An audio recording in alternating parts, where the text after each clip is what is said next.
Va falloir que je fasse un peu de sport pour ma santé, non? Je pense. Véronique Debande, bonjour.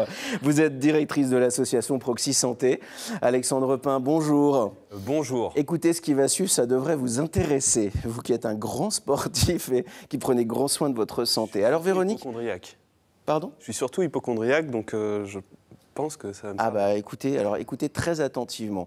On va vous parler du programme Proxy Santé. Imaginez des animations itinérantes partout sur le territoire qui viennent à votre rencontre pour faire la promotion, la prévention des initiatives en lien avec la santé.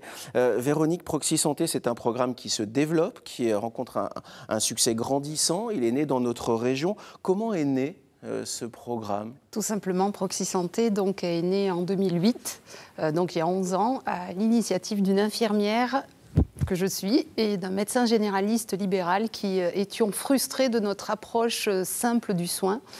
Et on avait juste envie de pouvoir proposer une approche globale qui intègre l'aspect social, économique, psychologique et environnemental d'une personne. C'est né de votre propre expérience? De ma propre expérience. À 35 ans, on vous diagnostique un diabète. Exactement. Et là, ça a déclenché véritablement l'idée d'être utile aux autres et de mettre en place des outils utiles aux autres. C'est ça. En fait, quand on est une infirmière, c'est un non-sens. Une infirmière malade, ça n'existe pas, tout le monde le sait bien.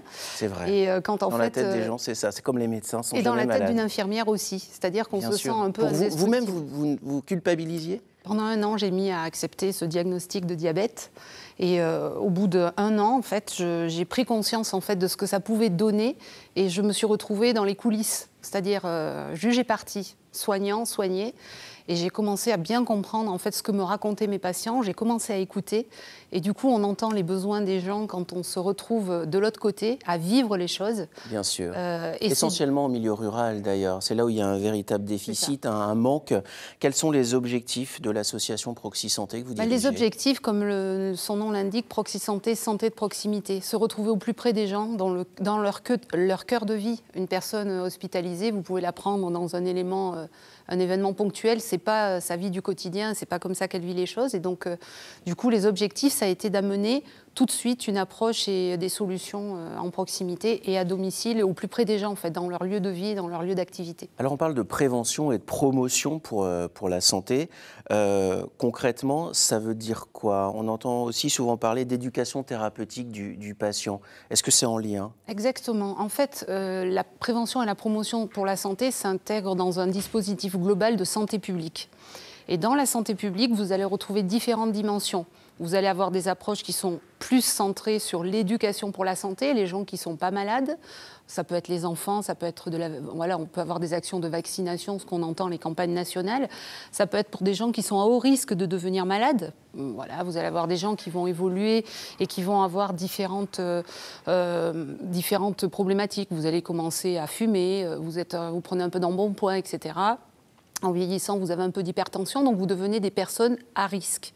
Donc on va faire de la prévention dans ce champ-là. Et puis vous avez les personnes qui vont, comme moi, même peut-être très jeunes, mais plus tard aussi dans la vie, qui vont avoir un diagnostic de maladie, qu'on appelle souvent des maladies chroniques. Et ces personnes, pour leur éviter les complications, donc on va mettre en place des actions de prévention et de promotion pour leur santé. Donc on l'a bien compris, il y a une éducation primaire qui va jusqu'à un accompagnement, une transmission d'informations, à la fois pour des enfants, vous l'avez dit, pour des gens actifs, des retraités, des seniors. C'est ça, tout public. Alors, on a bien compris les objectifs, mais pourquoi? Pourquoi mettre en place Proxy Santé, cette information itinérante en milieu rural? Alors pourquoi? Parce qu'aujourd'hui, vous vous retrouvez dans des situations où en fait, on a différents contextes, différentes problématiques. Vous avez un vieillissement de la population qui est avéré. C'est certain. On sait que d'ici 2060, on aura 3 500 000 personnes de plus de 85 ans. Donc vous imaginez que les personnes de 60 ans, ça fait beaucoup. Donc ça, c'est une augmentation. Et avec en parallèle une baisse des médecins en milieu rural aussi. Exactement. C'est-à-dire que c'est là où les courbes ne se croisent plus. En fait, on a une espèce de déséquilibre en fait, dans l'approche. Et aujourd'hui, l'offre de prise en charge qui se limitait aux médecins généralistes, aux hôpitaux de campagne, aux gros hôpitaux, en fait, on est en train de voir ces disparitions de processus de prise en charge de la santé. Et du coup, on se retrouve... Il faut s'adapter, il faut réagir, et Proxy Santé, c'est vraiment ça. Alors, on a vu les objectifs, on a vu qui, on a vu pourquoi, comment ça fonctionne, Proxy Santé, concrètement. On va voir des images, par exemple, du dôme. Ça, c'est une image qui est extrêmement parlante, parce qu'on comprend effectivement ce qui se passe sur le terrain. Mais concrètement, vous débarquez dans une commune, sur la place du village. Avec une équipe mobile de professionnels de santé formés. Je tiens à le dire parce qu'aujourd'hui, en France, vous n'avez que 8,3% des professionnels de santé qui se forment après leur formation initiale.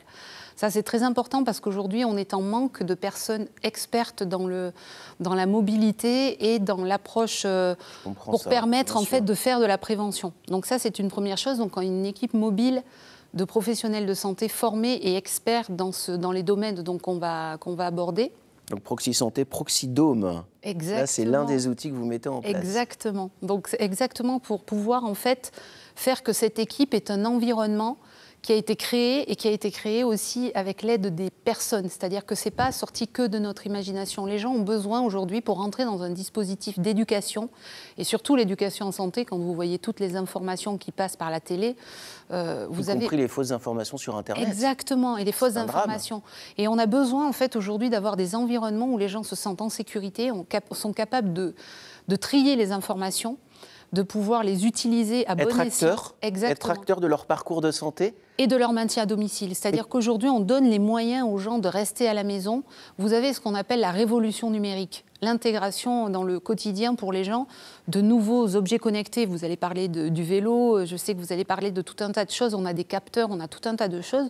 Aujourd'hui, avec cette désertification médicale, on a des problèmes pour les gens pour qu'ils puissent comprendre en fait l'usage de tous ces objets connectés pour le service à la maison et pour rester à la maison en bonne santé. Quand vous êtes dans des toutes petites ruralités où il n'y a plus rien... C'est plus compliqué encore. Et peut-être même pas d'accès à Internet ou tout juste un 4G ou un ADSL de très mauvaise qualité. Quand on parle de fracture sociale, il y a la fracture sociale, la fracture numérique. Exactement.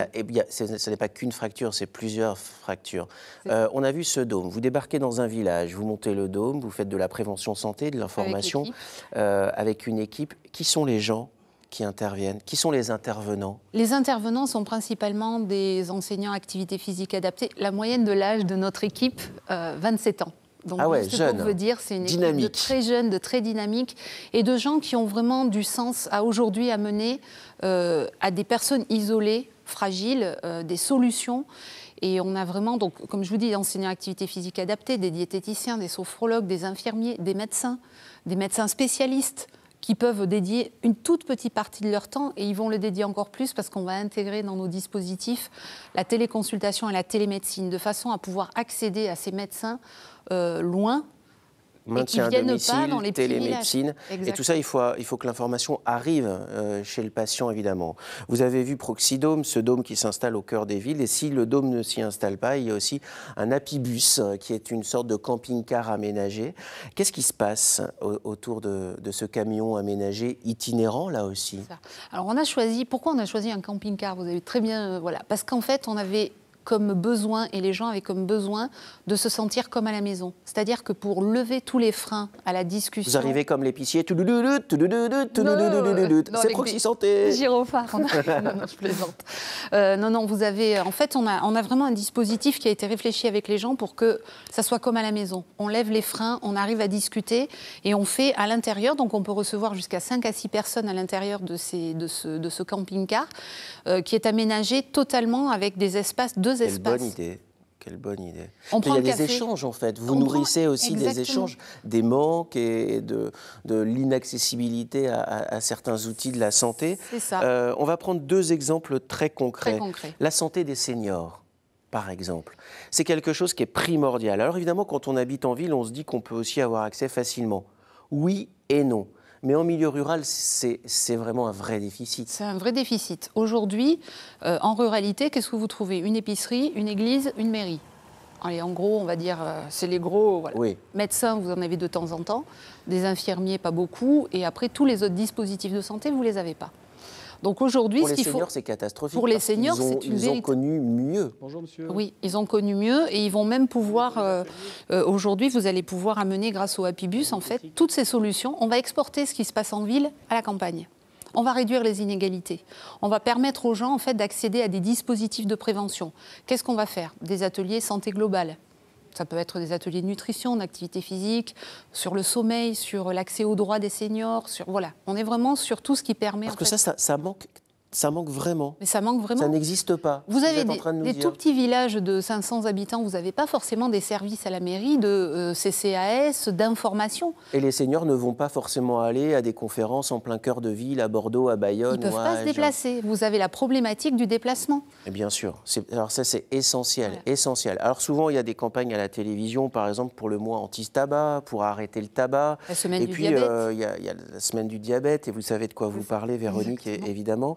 Mais quand on habite à la campagne, on se dit, oh là là, c'est pour les autres, et puis finalement, quelle information je reçois à part ce que je vois à la télé. Et je ne suis pas concernée parce que je ne suis pas à la maison. Je ne suis pas concernée parce que ça ne vient pas chez moi. Village, et là, Proxy Santé met en place un système d'information, de prévention santé autour du mois sans tabac, par exemple. Exactement, le mois sans tabac. Donc ça fait 3 ans qu'on participe à cette campagne nationale qui a lieu en octobre et en novembre.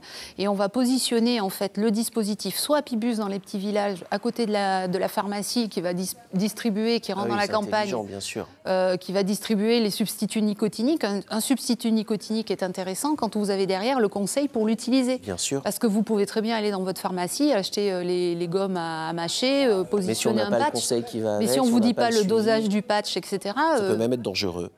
Dangereux et même, j'allais dire, totalement inefficace. Donc vous allez avoir des gens qui vont avoir la volonté de faire les choses et qui n'ont pas le conseil avec. L'intérêt d'un Happy Bus qui va se positionner à côté de cette pharmacie dans le cas du mois sans tabac va permettre tout simplement, grâce à l'accès à des professionnels, on a des psychologues spécialisés en tabacologie qui vont être là pour pouvoir simplement discuter avec les gens. On ne fait pas des consultations, on est là sur du conseil et en collaboration avec le territoire, avec le pharmacien du territoire. C'est un vrai échange en fait. C'est un échange et en plus vous créez des relais et peut-être des liens qui n'existaient plus avec le pharmacien, exactement. Avec une infirmière. Avec l'infirmière qui va être formée, qui a peut-être jamais pu utiliser sa formation parce qu'elle n'a jamais été mise en avant. Il y a un élément, Véronique Debande, que l'on n'a pas abordé. Parce que chez vous, vous dites, OK, très bien, mais combien je dois débourser pour aller passer 1 ou 2 heures dans Proxydome ou alors dans Happy Bus? C'est gratuit. L'accès est gratuit. L'accès est gratuit en totalité sur tous les départements où on intervient. Pour la simple et bonne raison que... Pour l'instant, en Nouvelle-Aquitaine, essentiellement. Pour l'instant, voilà, sur 6 départements de la Nouvelle-Aquitaine. Et vous avez un projet de vous développer au niveau national ? Disons que pour 2019, on va viser la Nouvelle-Aquitaine. On a 12 départements et on est sur un projet national soutenu par la DGS pour pouvoir développer sur le réseau national et le dispositif d'ici à 5 ans. Bon, en tout cas, c'est né chez nous, Cocorico, parce qu'évidemment, c'est utile, c'est nécessaire. On est content d'avoir parlé de Proxy Santé dans cette émission parce que là, on est sur du concret. Quand on parle de vivre ensemble, de solidarité, on est pile poil dans l'ADN de ce que l'on aime dans cette émission, Véronique. Accès gratuit, retenez bien ça. Promotion, prévention sur le thème de la santé, c'est évidemment essentiel. Une dernière question, parce que c'est le nerf de la guerre. C'est financé comment? Qui paie? Financement public, principalement soutenu par les politiques régionales et les politiques nationales. Donc ce sont des dispositifs et c'est fléché de cette façon. Et on a des soutiens aussi de fondations, je tiens à le préciser, puisque du coup la Fondation de France a vu dans ce dispositif pour les seniors et dans le cas de la Silver Economy un véritable intérêt à pouvoir proposer des aides de mécènes pour pouvoir développer ce dispositif. Comme quoi, quand on veut, on peut. Et qu'il existe des solutions, vous en êtes la preuve. Merci beaucoup, Véronique. Merci. Vous restez avec nous tout au long.